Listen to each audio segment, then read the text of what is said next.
the knife? What if I die under it? The thought recurred again and again, as I walked home from Haddon's. It was a purely personal question.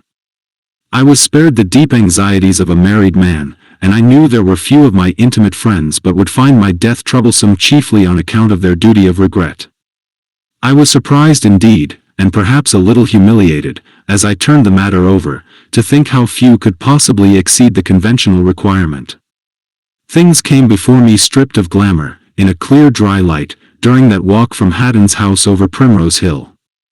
There were the friends of my youth. I perceived now that our affection was a tradition, which we foregathered rather laboriously to maintain.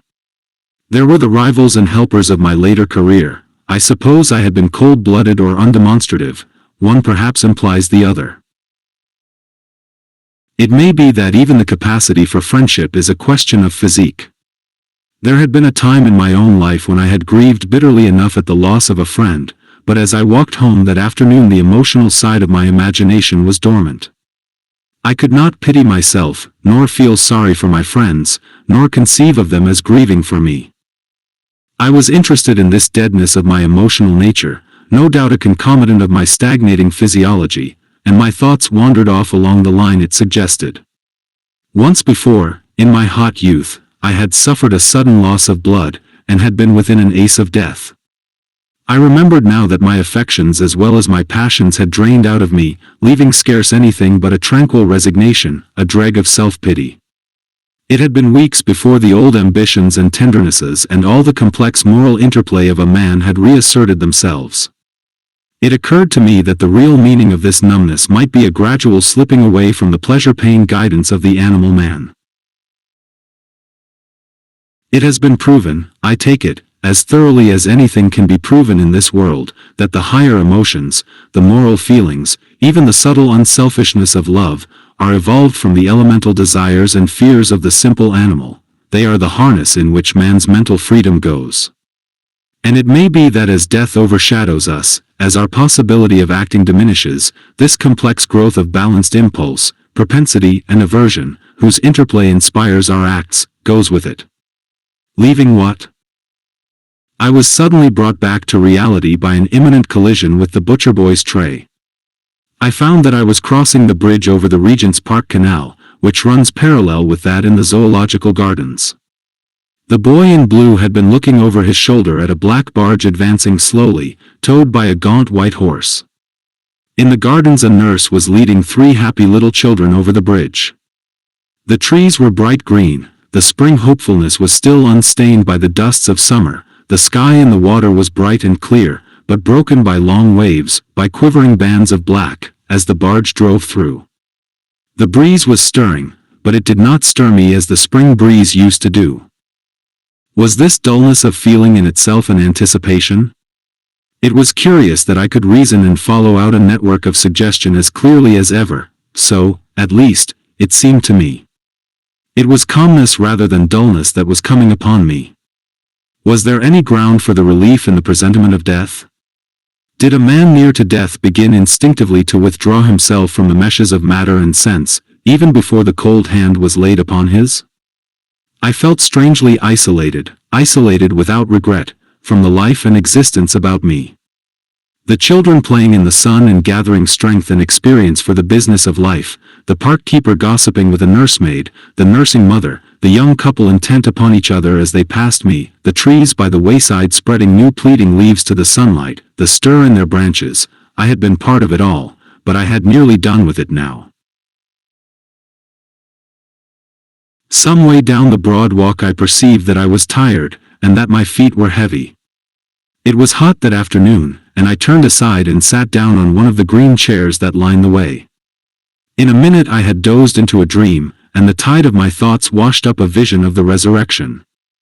I was still sitting in the chair, but I thought myself actually dead, withered, tattered, dried, one eye, I saw, pecked out by birds. Awake, cried a voice, and incontinently the dust of the path and the mold under the grass became insurgent. I had never before thought of Regent's Park as a cemetery, but now, through the trees, stretching as far as I could see, I beheld a flat plain of writhing graves and healing tombstones. There seemed to be some trouble. The rising dead appeared to stifle as they struggled upward. They bled in their struggles. The red flesh was torn away from the white bones. "Awake!" cried a voice, but I determined I would not rise to such horrors. "Awake!" They would not let me alone. "Wake up," said an angry voice. A Cockney angel. The man who sells the tickets was shaking me, demanding my penny. I paid my penny, pocketed my ticket, yawned, stretched my legs, and, feeling now rather less torpid, got up and walked on towards Langham Place. I speedily lost myself again in a shifting maze of thoughts about death. Going across Marylebone Road into that crescent at the end of Langham Place, I had the narrowest escape from the shaft of a cab, and went on my way with a palpitating heart and a bruised shoulder. It struck me that it would have been curious if my meditations on my death on the morrow had led to my death that day. But I will not weary you with more of my experiences that day and the next. I knew more and more certainly that I should die under the operation. At times I think I was inclined to pose to myself. The doctors were coming at 11, and I did not get up. It seemed scarce worth while to trouble about washing and dressing, and though I read my newspapers and the letters that came by the first post, I did not find them very interesting. There was a friendly note from Addison, my old school friend, calling my attention to 2 discrepancies and a printer's error in my new book, with one from Langridge venting some vexation over Minton. The rest were business communications. I breakfasted in bed. The glow of pain at my side seemed more massive. I knew it was pain, and yet, if you can understand, I did not find it very painful. I had been awake and hot and thirsty in the night, but in the morning bed felt comfortable. In the night time I had lain thinking of things that were past. In the morning I dozed over the question of immortality. Haddon came, punctual to the minute, with a neat black bag, and Mowbray soon followed. Their arrival stirred me up a little. I began to take a more personal interest in the proceedings. Haddon moved the little octagonal table close to the bedside, and, with his broad back to me, began taking things out of his bag. I heard the light click of steel upon steel. My imagination, I found, was not altogether stagnant. "Will you hurt me much?" I said in an offhand tone. "Not a bit," Haddon answered over his shoulder. "We shall chloroform you. Your heart's as sound as a bell." And as he spoke, I had a whiff of the pungent sweetness of the anesthetic. They stretched me with a convenient exposure of my side, and, almost before I realized what was happening, the chloroform was being administered. It stings the nostrils, and there is a suffocating sensation at first. I knew I should die, that this was the end of consciousness for me. And suddenly I felt that I was not prepared for death. I had a vague sense of a duty overlooked, I knew not what. What was it I had not done? I could think of nothing more to do, nothing desirable left in life, and yet I had the strangest disinclination to death. And the physical sensation was painfully oppressive. Of course the doctors did not know they were going to kill me. Possibly I struggled. Then I fell motionless, and a great silence, a monstrous silence, and an impenetrable blackness came upon me. There must have been an interval of absolute unconsciousness, seconds or minutes. Then with a chilly, unemotional clearness, I perceived that I was not yet dead. I was still in my body, but all the multitudinous sensations that come sweeping from it to make up the background of consciousness had gone, leaving me free of it all.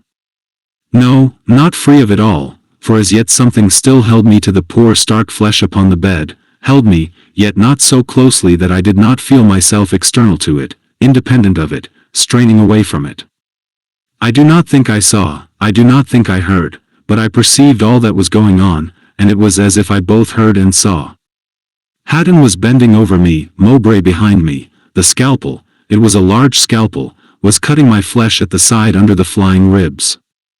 It was interesting to see myself cut like cheese, without a pang, without even a qualm.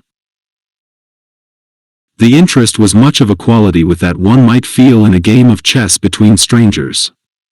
Haddon's face was firm and his hand steady, but I was surprised to perceive, how I know not, that he was feeling the gravest doubt as to his own wisdom in the conduct of the operation.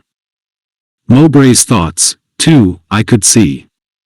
He was thinking that Haddon's manner showed too much of the specialist. New suggestions came up like bubbles through a stream of frothing meditation, and burst one after another in the little bright spot of his consciousness.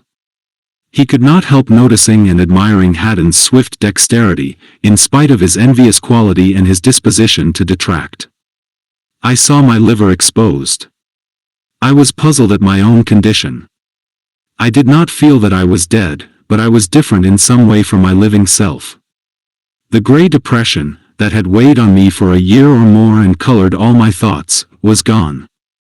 I perceived and thought without any emotional tint at all. I wondered if everyone perceived things in this way under chloroform, and forgot it again when he came out of it. It would be inconvenient to look into some heads, and not forget. Although I did not think that I was dead, I still perceived quite clearly that I was soon to die. This brought me back to the consideration of Haddon's proceedings.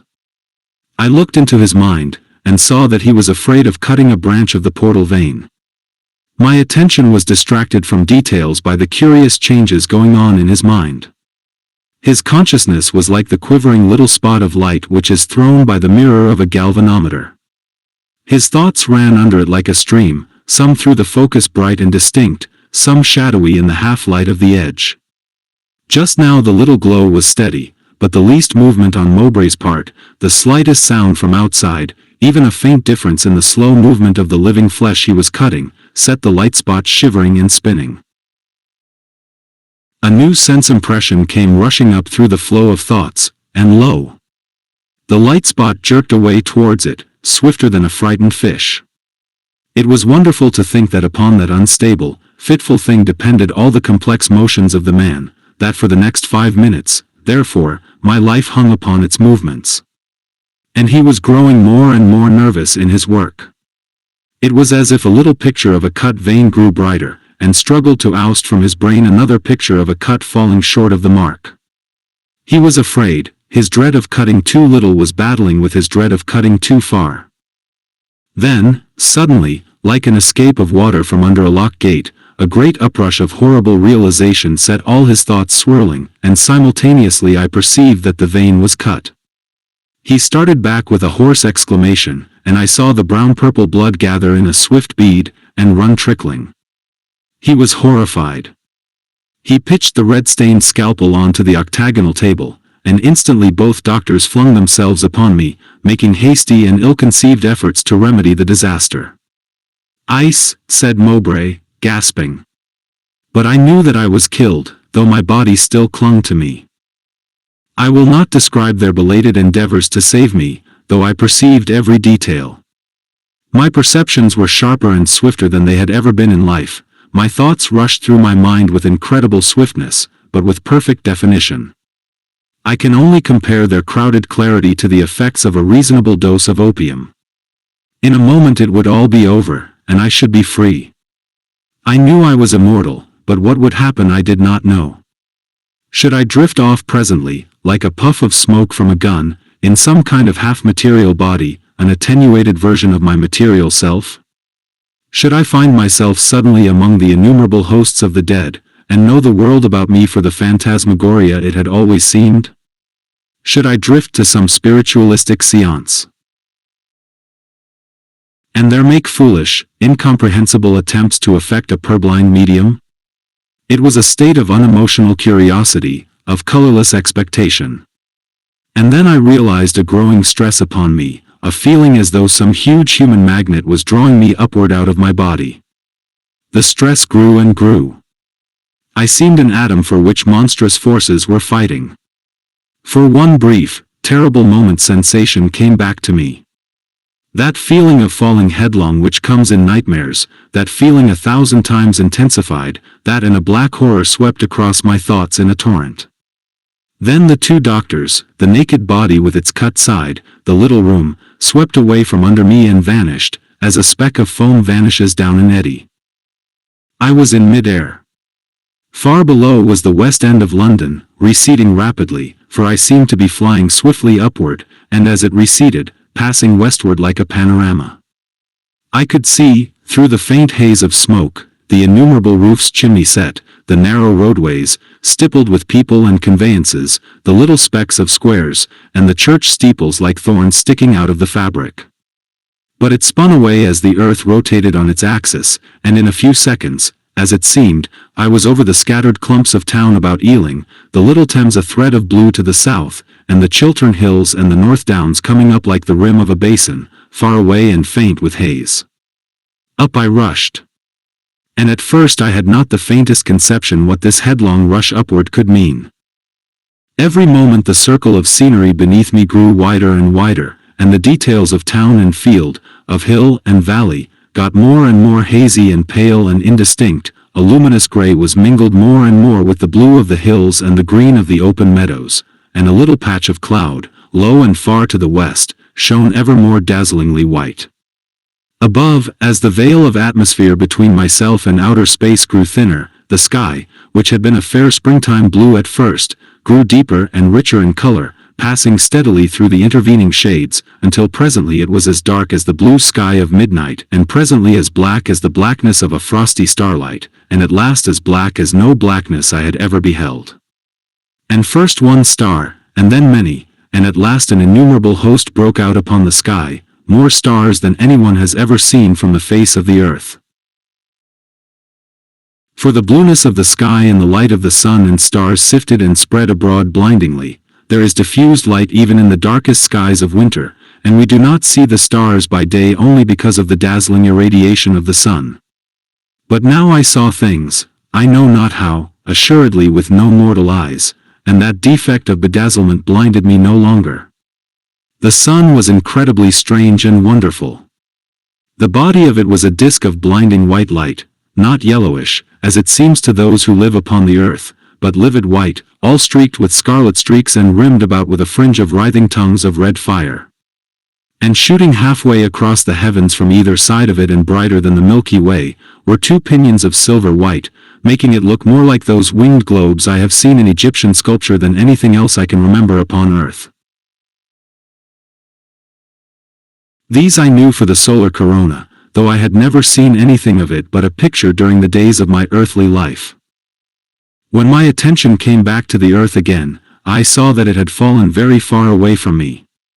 Field and town were long since indistinguishable, and all the varied hues of the country were merging into a uniform bright gray, broken only by the brilliant white of the clouds that lay scattered in flocculent masses over Ireland and the west of England. For now I could see the outlines of the north of France and Ireland, and all this island of Britain, save where Scotland passed over the horizon to the north, or where the coast was blurred or obliterated by cloud. The sea was a dull gray, and darker than the land, and the whole panorama was rotating slowly towards the east. All this had happened so swiftly that until I was some 1,000 miles or so from the earth I had no thought for myself. But now I perceived I had neither hands nor feet, neither parts nor organs, and that I felt neither alarm nor pain.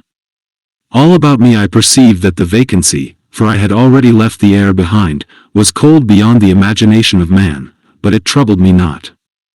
The sun's rays shot through the void, powerless to light or heat until they should strike on matter in their course. I saw things with a serene self-forgetfulness, even as if I were God. And down below there, rushing away from me, countless miles in a second, where a little dark spot on the gray marked the position of London, two doctors were struggling to restore life to the poor hacked and outworn shell I had abandoned. I felt then such release, such serenity as I can compare to no mortal delight I have ever known. It was only after I had perceived all these things that the meaning of that headlong rush of the earth grew into comprehension. Yet it was so simple, so obvious, that I was amazed at my never anticipating the thing that was happening to me.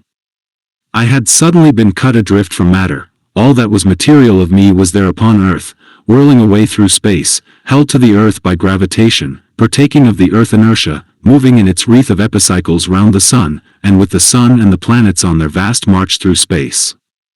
But the immaterial has no inertia, feels nothing of the pull of matter for matter, where it parts from its garment of flesh, there it remains, so far as space concerns it any longer, immovable in space. I was not leaving the earth was leaving me. And not only the earth but the whole solar system was streaming past. And about me in space, invisible to me, scattered in the wake of the earth upon its journey, there must be an innumerable multitude of souls, stripped like myself of the material, stripped like myself of the passions of the individual and the generous emotions of the gregarious brute, naked intelligences, things of newborn wonder and thought, marveling at the strange release that had suddenly come on them. As I receded faster and faster from the strange white sun in the black heavens, and from the broad and shining earth upon which my being had begun, I seemed to grow in some incredible manner vast, vast as regards this world I had left, vast as regards the moments and periods of a human life. Very soon I saw the full circle of the earth, slightly gibbous, like the moon when she nears her full, but very large, and the silvery shape of America was now in the noonday blaze wherein, as it seemed, little England had been basking but a few minutes ago. At first the earth was large, and shone in the heavens, filling a great part of them, but every moment she grew smaller and more distant. As she shrank, the broad moon in its third quarter crept into view over the rim of her disk. I looked for the constellations. Only that part of Aries directly behind the sun and the lion, which the earth covered, were hidden. I recognized the tortuous, tattered band of the Milky Way with Vega very bright between sun and earth, and Sirius and Orion shone splendid against the unfathomable blackness in the opposite quarter of the heavens. The pole star was overhead, and the Great Bear hung over the circle of the earth. And away beneath and beyond the shining corona of the sun were strange groupings of stars I had never seen in my life, notably a dagger-shaped group that I knew for the Southern Cross. All these were no larger than when they had shone on earth, but the little stars that one scarce sees shone now against the setting of black vacancy as brightly as the first magnitudes had done, while the larger worlds were points of indescribable glory and color. Aldebaran was a spot of blood-red fire, and Sirius condensed to one point the light of innumerable sapphires. And they shone steadily, they did not scintillate, they were calmly glorious. My impressions had an adamantine hardness and brightness. There was no blurring softness, no atmosphere, nothing but infinite darkness set with the myriads of these acute and brilliant points and specks of light.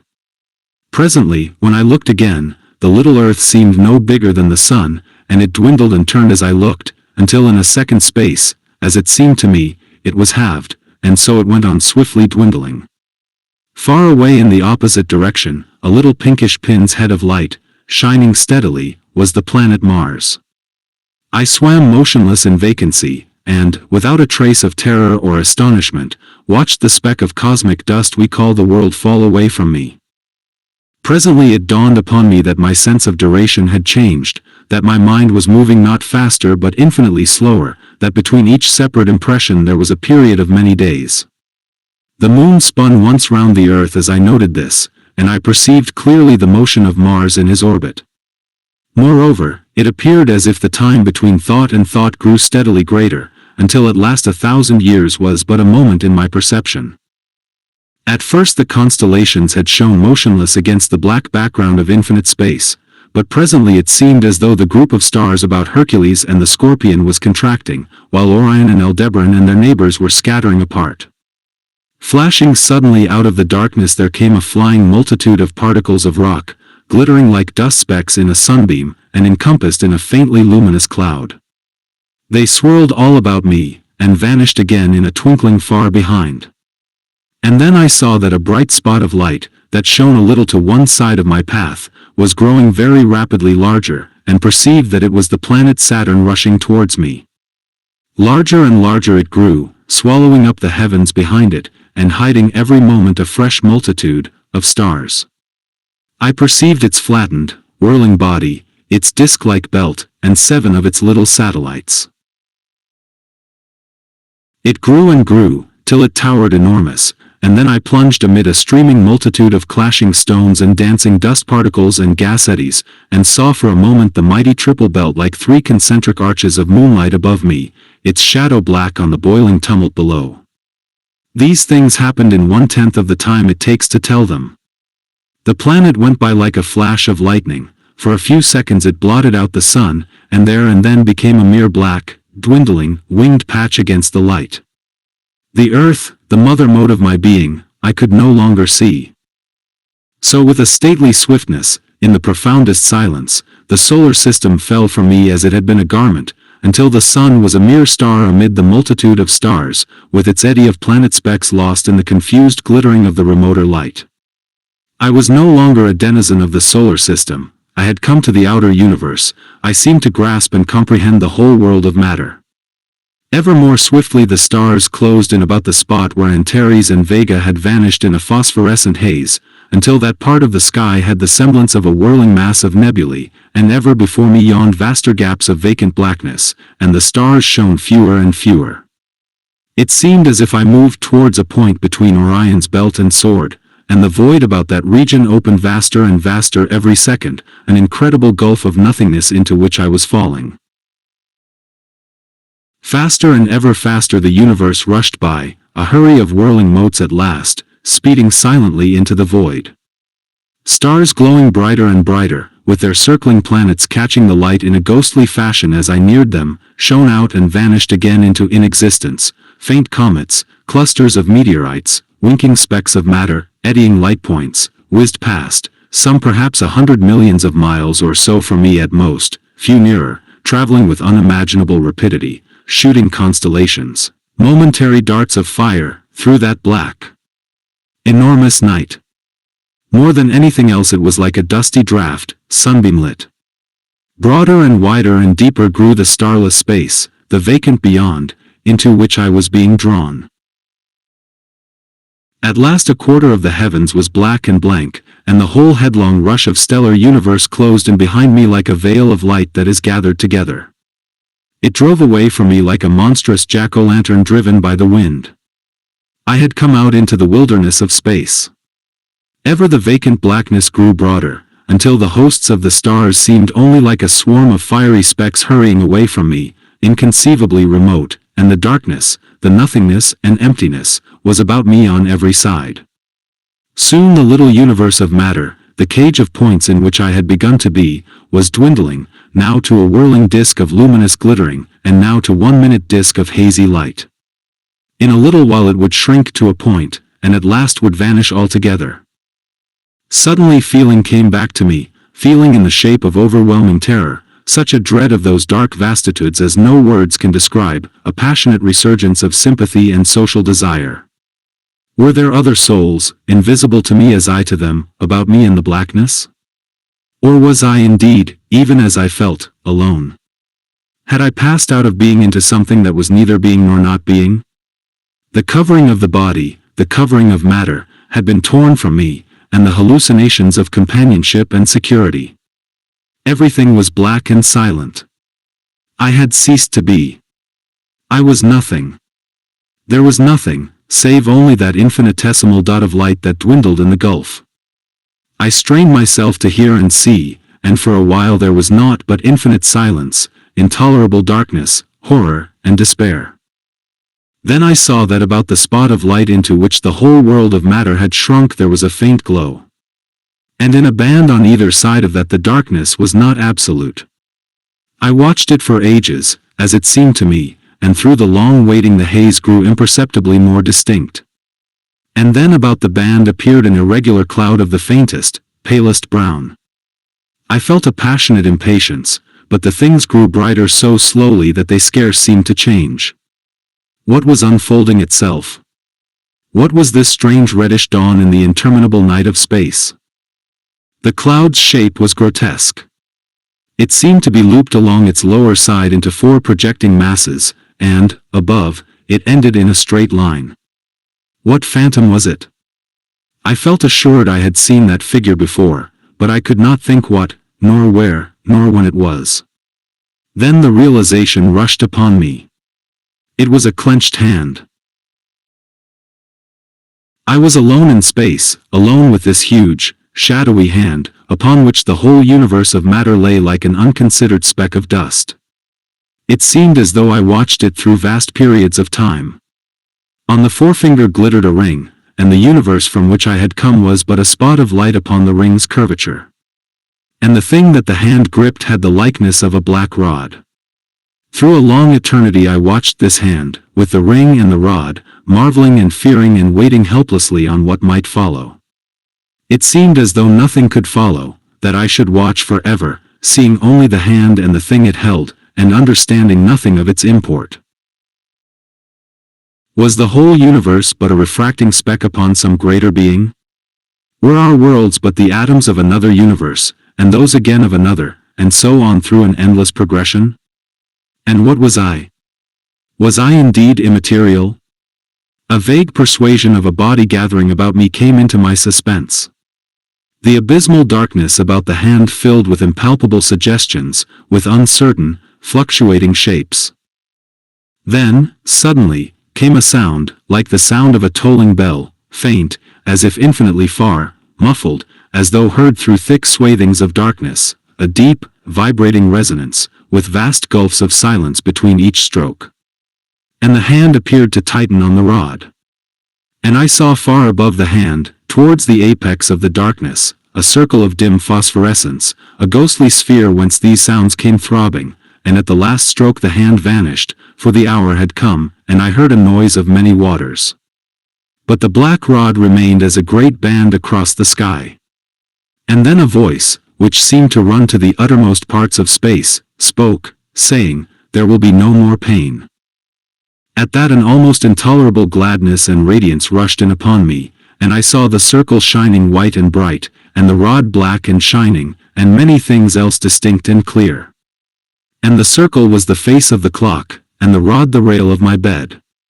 Haddon was standing at the foot, against the rail, with a small pair of scissors on his fingers, and the hands of my clock on the mantel over his shoulder were clasped together over the hour of 12. Mowbray was washing something in a basin at the octagonal table, and at my side I felt a subdued feeling that could scarce be spoken of as pain. The operation had not killed me. And I perceived, suddenly, that the dull melancholy of half a year was lifted from my mind.